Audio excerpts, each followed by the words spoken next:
अलीगढ़ शहर में रहने वाली मनोरमा भले ही 50 साल की थी, लेकिन उसमें अभी भी टिप टॉप और सबसे अच्छा दिखने की होड़ रहती थी। उसे इस बात से कोई फर्क नहीं पड़ता था कि लोग क्या कहेंगे।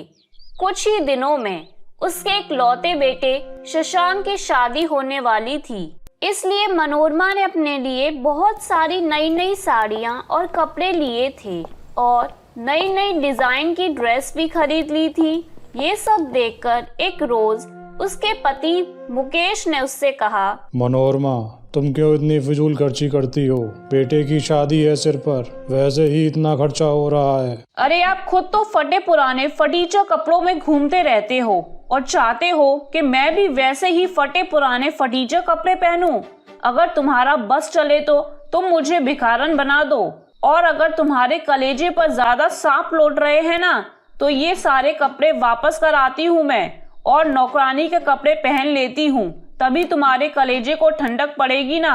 उसका गुस्सा देखकर उसके पति ने उससे कहा, अच्छा ठीक है महारानी, जो तुम्हारा मन करे वो करो। शादी वाला दिन भी आ गया। सभी ओर चहल पहल थी। नई बहू ब्याह कर घर में आ गई। सभी रिश्तेदारों ने बहू की बहुत तारीफ की। ये सब देखकर मनोरमा का मन कचोटने लगा और वह अपने मन ही मन सोचने लगी, अरे मैं भी कहाँ अपनी बहू पारुल से कम हूँ। कल रिसेप्शन पार्टी में ऐसी टिप टॉप तैयार होंगी कि सब मेरी ही तारीफ करेंगे। मैं भी उसी की तरह ड्रेस बनवा लेती हूँ। कुछ देर बाद मनोरमा पायल के कमरे में जाती है और उससे कहती है, वैसे बहू, कल तुम क्या पहनोगी रिसेप्शन में? जरा मुझे दिखाना तो। कहीं ऐसा ना हो कि तुम कुछ ऊट पटांग पहन लो और रिश्तेदारों के सामने हमारी नाक कट जाए। अभी भी समय है, मैं तुम्हारे लिए कोई अच्छी सी ड्रेस ले आऊंगी। अरे मेरी सास कितनी अच्छी है जो मेरे बारे में इतना सोच रही है। पायल ने अपनी ड्रेस निकाली और अपनी सास को दिखाने लगी। और ज्वेलरी पर्स भी दिखा दो। अरे वाह, ये तो बहुत सुंदर है। अच्छा बहू, मुझे प्यास लगी है, जरा एक ग्लास किचन से पानी तो ले आओ।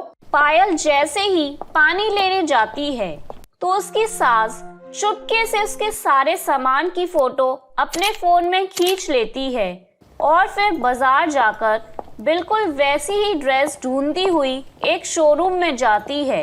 अरे भाई, ये देखो, ये जो इस फोटो में है ना, मुझे बिल्कुल ऐसी ही ड्रेस पहननी है। दुकानदार ने उस फोटो को देखा और फिर नीचे से ऊपर तक मनोरमा को देखा और फिर कहने लगा, माताजी, ये कपड़े आप पर अच्छे नहीं लगेंगे। आप अपनी उम्र के हिसाब से कपड़े ले लीजिए, वो आप पर ज्यादा अच्छे लगेंगे। ये सुनकर मनोरमा बुरी तरह भड़क गई। चुप कर नास पीटे, तुझे अपने कपड़े बेचने से मतलब है या मुझे सलाह देने बैठा है? अरे सलाह देने का इतना ही शौक है तो तू दुकान की जगह सलाह केंद्र क्यों नहीं खोल लेता? मुझे क्या, मुझे तो अपना सामान बेचना है जी। दुकानदार ने वैसी ही ड्रेस निकालकर मनोरमा को दे दी। इसके बाद वह सैंडल की दुकान पर गई और बोली, ये सैंडल देखो और बिल्कुल इसके जैसे सैंडल लाकर मुझे दे दो। ठीक है, लेकिन नाप तो बताइए, किसके नाप के लेने हैं? इतनी बड़ी तो सामने बैठी हूँ, दिख नहीं रही क्या? ये आपको अपने लिए चाहिए क्या? क्यों, तुझे कोई प्रॉब्लम है क्या? मुझे क्या प्रॉब्लम होगी? दुकानदार मन ही मन मुस्कुरा रहा था। तभी मनोरमा ने कहा, क्या हुआ, तू क्यों मुस्कुरा रहा है? तेरे कलेजे पर क्यों सांप लौट रहे हैं? मैं जानती हूँ तुम समाज वालों की सोच को कितनी खराब है, लेकिन मुझे क्या, तू भाड़ में जा, कुछ भी सोचता रहे। मनोरमा सैंडल लेने के बाद अपनी बहू जैसी ज्वेलरी भी ले आई और सभी सामान लेकर वो घर आ गई। अगले दिन जब रिसेप्शन वाले दिन पारुल जब तैयार होने के लिए ब्यूटी पार्लर गई तो मनोरमा ने सोचा, अगर मैं बहू के साथ पार्लर में तैयार होने गई तो सब मेरा मजाक उड़ाएंगे और मुझे जाने नहीं देंगे, इसलिए मैं घर पर ही तैयार हो जाती हूँ। हाँ, सभी लोग मनोरमा की आदत से वाकिफ थे कि वो घंटों तैयार होने में लगाती है, इसलिए किसी ने भी उसे डिस्टर्ब नहीं किया। इधर पारुल जब सज धज कर आई तो सब लोग उसे देखते ही रह गए।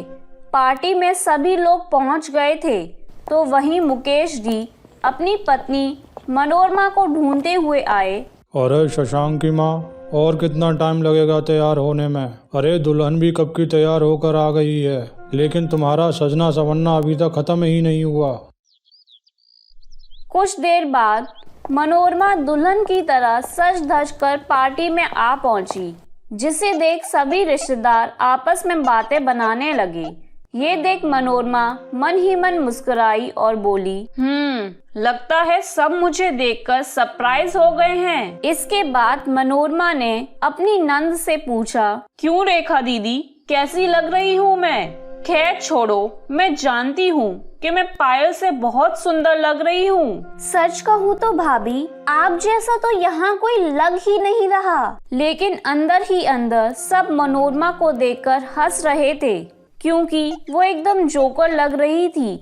मनोरमा के ऊपर वो कहावत एकदम सटीक बैठ रही थी, बूढ़ी घोड़ी लाल लगाम। पारुल की नजर जब अपनी सास के कपड़े, ज्वेलरी, सैंडल पर गई तो वो हैरान हो गई और अपने पति शशांक से बोली, तो इसीलिए तुम्हारी माँ ने मुझसे सारा सामान दिखाने को कहा था ताकि वो मेरी कॉपी कर सकें। ये बात सुनकर शशांक अपने दांत पीस रहा था, लेकिन वो खुलकर कुछ कह भी नहीं पा रहा था। पार्टी में आए सभी मेहमान मनोरमा को देखकर हंस रहे थे। ये देख मनोरमा को अब बुरा लगने लगा था, लेकिन वो किसी से कुछ कह भी नहीं पा रही थी। कुछ देर बाद सभी मेहमान अपने घर जाने के लिए निकल गए। इसके बाद अचानक से मनोरमा के चेहरे पर जोर से खुजली होने लगी। वो जल्दी से अपने कमरे की ओर जाने लगी, लेकिन हाई हील्स में उसका बैलेंस बिगड़ गया और वो धड़ाम से नीचे गिर गई और फिर उठ न पाई। उसके पैर में मोच आ गई थी। उसके परिवार वालों ने उसे संभाला कि तभी उसके चेहरे पर बड़े बड़े फफोले पड़ गए। हे भगवान, ये मेरे साथ क्या हो रहा है? एक तो मैं चल भी नहीं पा रही हूँ और ऊपर से ये चेहरे पर फफोले। मुकेश जी ने तुरंत डॉक्टर को फोन किया। डॉक्टर ने आकर कहा, देखिए, इन्होंने अपने चेहरे पर हाई ब्लीच का इस्तेमाल किया है और इनकी स्किन सेंसिटिव है, जिस वजह से इन्हें ये दिक्कत हो गई है। लेकिन पायल बहू ने भी तो यही ब्लीच इस्तेमाल किया था। देखिए, सबकी स्किन अलग अलग होती है और आपने इसे खुद लगाया है, जिस वजह से क्वांटिटी भी ज़्यादा होने के कारण ये रिएक्शन हुआ है। उसके बाद मनोरमा को हॉस्पिटल में एडमिट किया गया, जहां उसके पैर में फ्रैक्चर निकला। ये सब तुम्हारी अपनी करतूत की वजह से हुआ है। अगर तुम बहू को कॉपी नहीं करती तो ये सब नहीं होता।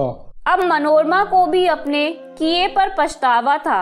अब उसे समझ आ गया था कि अपनी उम्र के हिसाब से ही सबको काम क्यों करना चाहिए।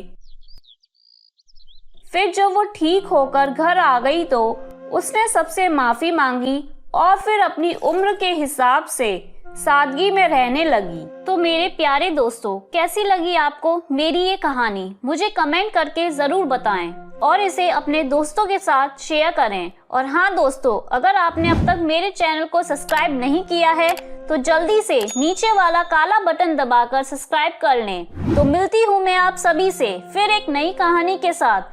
तब तक के लिए आप अपना ध्यान रखें। बाय बाय दोस्तों।